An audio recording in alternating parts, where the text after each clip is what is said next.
होता है, सबसे पहले उस कानून को स्टेट गवर्नमेंट के तहत विधिमंडल में लाना पड़ता है। तो विधिमंडल में कौन लोग होते हैं? विधिमंडल में वो लोग होते हैं बैठे हुए जिनको हम चुन के देते हैं, उनको हम विधायक बोलते हैं। विधिमंडल दो सभागृह का होता है, एक होता है विधान परिषद एमएलसी और दूसरा होता है विधानसभा एमएलए। ये दोनों मिला के विधिमंडल का गठन होता है।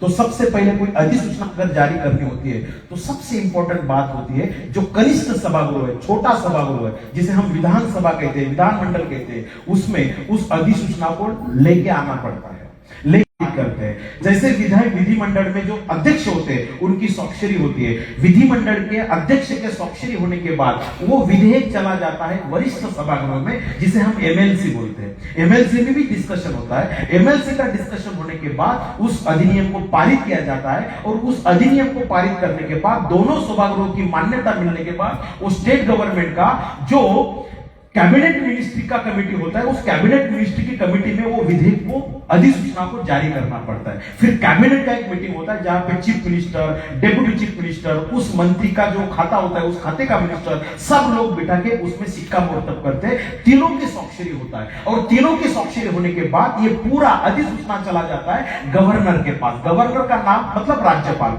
गवर्नर के पास वो चला जाता है। गवर्नर क्या करता है, उसके ऊपर 3 लोगों की कमेटी बिठाता है। एक होता है न्यायालय का न्यायमूर्ति, निवृत्त न्यायमूर्ति होता है, जो रिटायर्ड न्यायमूर्ति होता है, उसको लेके आता है। उसके बाद और एक बंदे को लेके आता है जो कायदे तज्ञ होता है, और एक होता है स्टेट गवर्नमेंट का सॉलिसिटर ऑफ जनरल। ये 3 लोगों का कमेटी बना के फिर राज्यपाल उसके ऊपर वो जिम्मेदारी देती है कि कायदा कानून के कौन से सूची के अंतर्गत और कौन से कलम के अंतर्गत इस नियम को हम अधिसूचित कर सकते हैं। फिर ये 3 लोग बिठा के कौन से कायदे में इसको डालना है उसका पूरा ऑपरेशन करके परफेक्ट इंफॉर्मेशन राज्यपाल को देते हैं और फिर राज्यपाल इसके ऊपर स्वाक्षरी करके बात करते हैं कि अभी ये अधिसूचना हमने जारी किया है।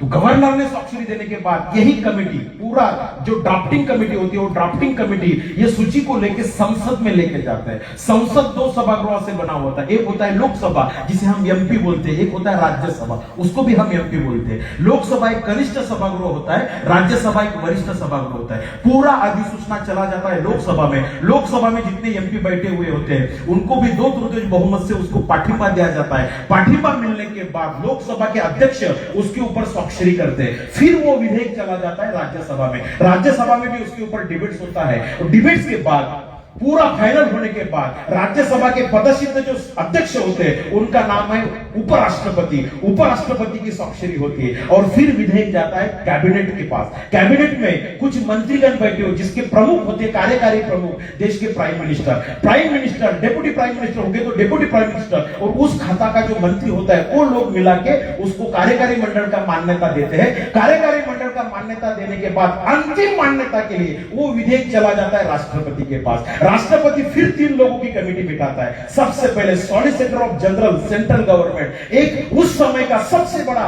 कायदा का जो अधिक जो होता है, जो ब्रिलियंट आदमी होता है उसको, और एक होता है सर्वोच्च न्यायालय का एक निवृत्त न्यायमूर्ति। इन 3 लोगों की कमेटी बिठा के सेंट्रल गवर्नमेंट की किसकी सूची में ये लाना पड़ता है वो राष्ट्रपति डिसाइड करता है, और राष्ट्रपति की जो राय होती है उसी राय के तहत ये विधेयक में ये 3 लोग बिठाते हैं और अंतिमतः राष्ट्रपति की मान्यता के लिए विधेयक जाता है। और जब राष्ट्रपति की स्वाक्षरी उसमें होती है तब वो विधेयक गैजेट में जाता है।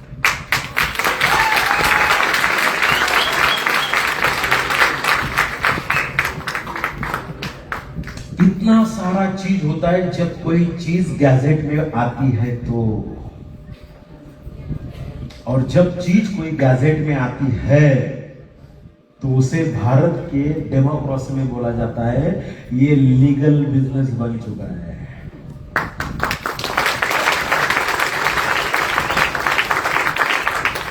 अंदर की बात बोलूं, आवाज नहीं आया।